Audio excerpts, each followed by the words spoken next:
Hey losers, I'm Coral. Welcome to my channel. If you're joining me for the first time, hello. I read things that are strange and spooky, mostly horror, but I dabble in this and that as long as, like I said, it's strange and spooky. So if you're into that, welcome to the party. Today I am here with the second half of what I read in September. I'm very excited to share with you what I read in the second half of September. As you can see, my bookshelves are going through a little bit of a renovation. So, like, my shit's all over the place. Also, I hurt my back doing too much homework. Which is like super dumb and nerdy, but like it hurts to fucking sit right now. My back hurts to sit, so I'm standing. This is gonna be manic and chaotic, I can tell you right now. Lots of hand gesturing, lots of moving around. So, get ready for it. Be excited with me. Right now, I'm going to tell you the stats about the books that I read. In total, everything I read this month, I read 12 books. 8 of these were off of my TBR, so those are books that I owned previous to this year. I read 4,528 pages, which is about 150 pages per day. 9 of these books were horror. I read 1 sci-fi, 1 teen contemporary novel, hard-hitting, and 1 literary fiction novel. The oldest book I read this month came out in 1982, and the most recent came out in 2024. And as far as the series that I read, there was 1 that I started that I probably will continue on with, although I don't have the second book, but like maybe someday. Hopefully someday. I should get on that. Okay, I gotta stagger these so it's like not too many just okay ones all at once. Let's first talk about The Knife by RL Stine. This is a Fear Street novel that came out in 1992, and I have not read all of, or even many of, the Fear Street novels, but most of the ones that I've read I've liked, and this one like was an exception. And I'm really bummed out because the synopsis of this sounds like bonkers. It's like Candy Striper, you know, like just a volunteer at a hospital, like a high school girl at a hospital volunteering. And she thinks she's stumbled onto this like crazy conspiracy involving the doctors at the hospital. And since she has discovered their secret, like now they're going to kill her. Which sounds so cool and fun. However, somehow this did not really translate in the novel. Like it sounds way cooler than it ended up being, unfortunately. And I don't like thinking about it. I'm like, why wasn't it cool and fun? I think it just like nothing really happened during the novel. A lot of it is this girl running around, being places where she isn't supposed to be, but not really in a fun way, more in a like, she's really annoying kind of way. Red herrings that weren't really fun, stuff like that. So it just wasn't very interesting. And then the reveal happens and you're like, oh, okay. But it wasn't really like diabolical. It was just like, oh, that person was kind of a dirtbag. I'm glad he got caught, I guess, but I don't know. just kind of not the greatest Fear Street, I guess. Wish it was better. Especially because the synopsis was so like salacious sounding. Almost like a soap opera waiting to happen. The other teen novel I read this month was Living Dead Girl. This was published in 2008, and this was also, was this published by Simon Pulse? No, this was an Archway, but Simon Pulse did do some of the Fear Street novels, and this was published by Simon Pulse, which is surprising to me because of the content in here. This is about Alice, and Alice's name isn't really Alice. Alice is being forced to be Alice, and Alice was kidnapped by a man 5 years ago, and she's being held captive and forced to pretend to the outside world that she is his daughter, but their actual relationship is not that. And he is keeping her captive against her will, and you know what he's doing. He's a really fucking gross guy. And now she is 14, and she's getting to the point where she's kind of aging out of his preferences, which is really disgusting. And this book does go in to detail about what he does to her, and it's gross. And it's not like super graphic, but it really does like edge on that, you know, because it does talk about the acts, but it doesn't describe them in detail so much. And that's kind of what surprises me, because it's like, this is a novel for teens. And I almost feel like pearl clutchy when I talk about this, but it's like, I guess, you know, this is stuff that happens sometimes to young girls. And also, maybe this is a way to teach girls resilience and like how dangerous it is and how careful you have to be, because it does talk about her, you know, her abduction and how that happened and stuff like that. And so Alice is worried about like what happens to her if he doesn't want her around anymore, basically, you know? So it's a very sad and haunting story. It's just really scary that like this is a situation that could happen to teen girls, I guess, is really what scares me. You know, that this is a situation that a teen girl might have to learn about, because this is a situation, or boy, really, that this is a situation that a young teen could have to learn about because they're going through it. That's really scary. The end. Then I read Night of the Living Dummy, which was published in 1993. This is written by RL Stine. So it's Goosebumps number 7. And this is about two twin girls, Lindy and Chris, and one of the twins finds this old ventriloquist dummy and names it Slappy. And it's like pretty good with Slappy. She kind of finds that she has a knack for it, and even ends up like getting a job at like a kid's birthday party in the neighborhood. And the other twin is like super jealous. And then things start to get weird with the dummy. The other twin also gets a dummy because she's, you know, jealous about it. And then things with the dummies start to get weird. And it's like, oh, are the dummies haunted? Who knows? I liked this. I think this is a really great Goosebumps book. Not as great as The Haunted Mask, but up there. I also read Gone to See the Riverman by Kristopher Triana. This was published in 2020. And I was kind of worried that I wouldn't like this so much, because I read another book that he wrote and was a little put off by it, but I like seriously liked this. And I liked it a lot reading it, but like the final stretch of it and like the ending especially, it was like, this was really good.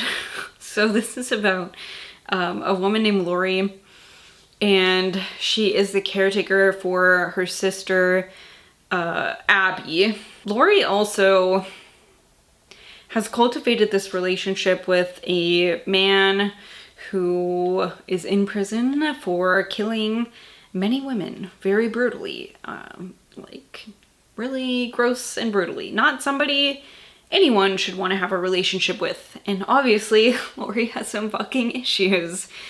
And Lori kind of wants to prove to herself and to this man, and like to the other women writing to this man, that she's the best of them, right? She's the best of these type of women.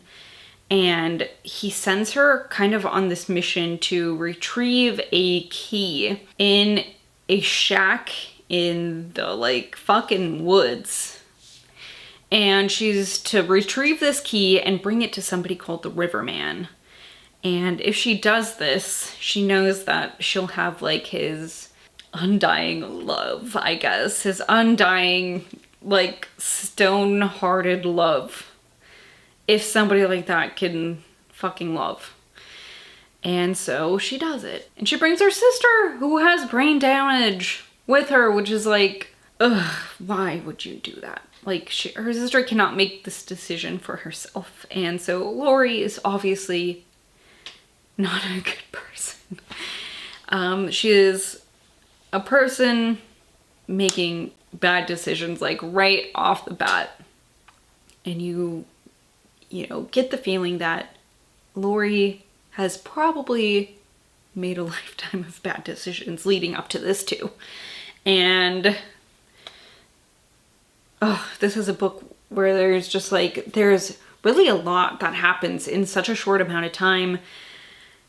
And at some points it gets like really kind of like existential and kind of weird and a little bit trippy. And I really enjoyed this, like way more than I was expecting. I was like, oh, okay, yeah, I like this. This is good. But then I got to a point where I'm like, whoa, this is really good. So this is a book that has a sequel to it, and a sequel that I'll definitely be picking up because I liked this so fucking much.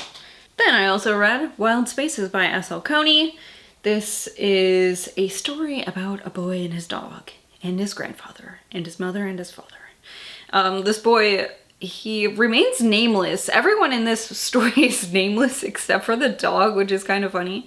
But he lives with his mom and his dad and his dog, and they live on the coast. It seems like, oh, South Carolina. I was gonna say somewhere east, which I guess South Carolina is in the east. But anyway, they live on the coast in South Carolina, and really everything in the story is connected to like the water, the ocean, the beach, stuff like that. His estranged grandfather comes, and his grandfather is not like nice. He's not nice, and nobody ever tells him to go away. And I feel like all of everything that happens in this story would have just been solved if someone was like, hey, fucking leave, right? But his grandfather comes, and it just turns his family like upside down and inside out and topsy-turvy, and like nobody likes this guy. The mom doesn't like him, the dad doesn't like him, the boy doesn't like him, the dog doesn't like him. Nobody likes him, so why is he here? Everything starts to change once the grandfather shows up. Look, the dog is barking at him on the cover. The dog is even barking at these tentacles. This says, yeah, it says stuff about like eldritch, which makes me think cosmic. Maybe I kept talking about in the vlog that I did for Halloween-a-thon, that I was like, why is this cosmic? I don't know, maybe it's just this one blurb that I read that says eldritch. Maybe it's not supposed to be a cosmic horror story at all. Because I was reading it and I'm like, where is the cosmic? Is it just because it has tentacles on it? Maybe it's just me assuming that because it has tentacles, it's a cosmic horror story, because I was like, where is that? Because honestly, I was hesitant to read it because of the cosmic elements. And then I was like, I don't know if there were any. It really did not feel cosmic to me, which is fine. That's fine with me. I felt okay about this. I didn't love it. I didn't hate it. It was just a story that I read. Like I said, I feel like if they had just been like, go on, scream, like, a lot of things could have been prevented. Then finally, I read The Eyes Are the Best Part by Monika Kim. This was published this year, 2024, and this beautiful edition, is from Evernight. It is, oh my god, so beautiful. I really enjoyed being able to read this, just like take it with me. Although I did also listen to the audiobook while I was destroying my bookshelves. So it was nice to be able to do that too. But beautiful, beautiful hardcover. And I really enjoyed this book. This is about Jiwon. She is a Korean American young woman, like college age student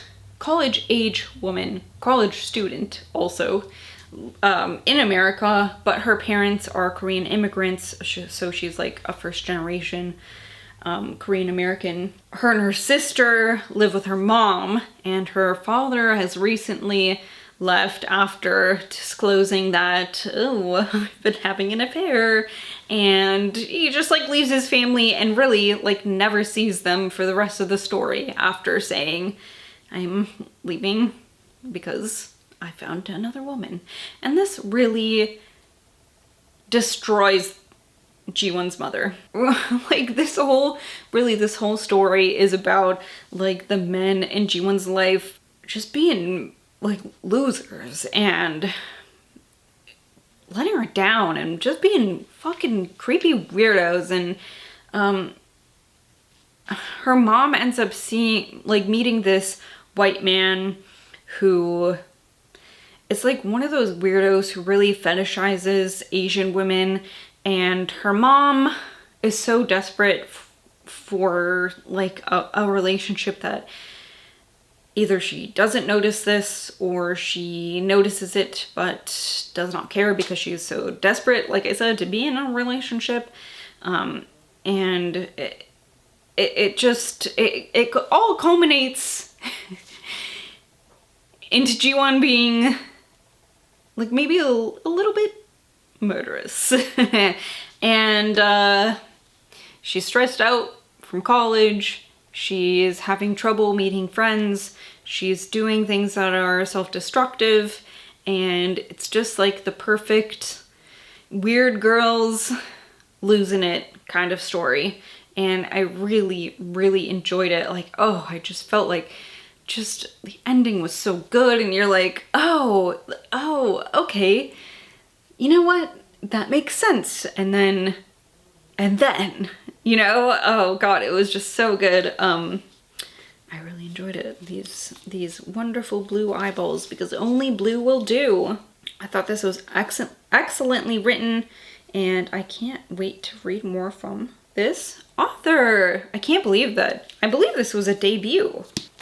And that is what I read in the second half of September. So I would love to know if you've read any of these, what you thought about them, what you've read and loved so far this month. I'm stoked that I read 12 books. I mean, part of that is because I was reading novellas for the start of Halloween-a-thon for sure, because I have been a little bit busy with schoolwork. But listen, October is coming up. I'm gonna have my October TBR in the wings. I don't know what's the saying. I'm gonna have it coming up. I've been watching scary movies. I've had a blast doing that. What else? I've got a little bit of a book haul to share with you with some new releases and some interesting things. And what else? Is there anything else to share with you?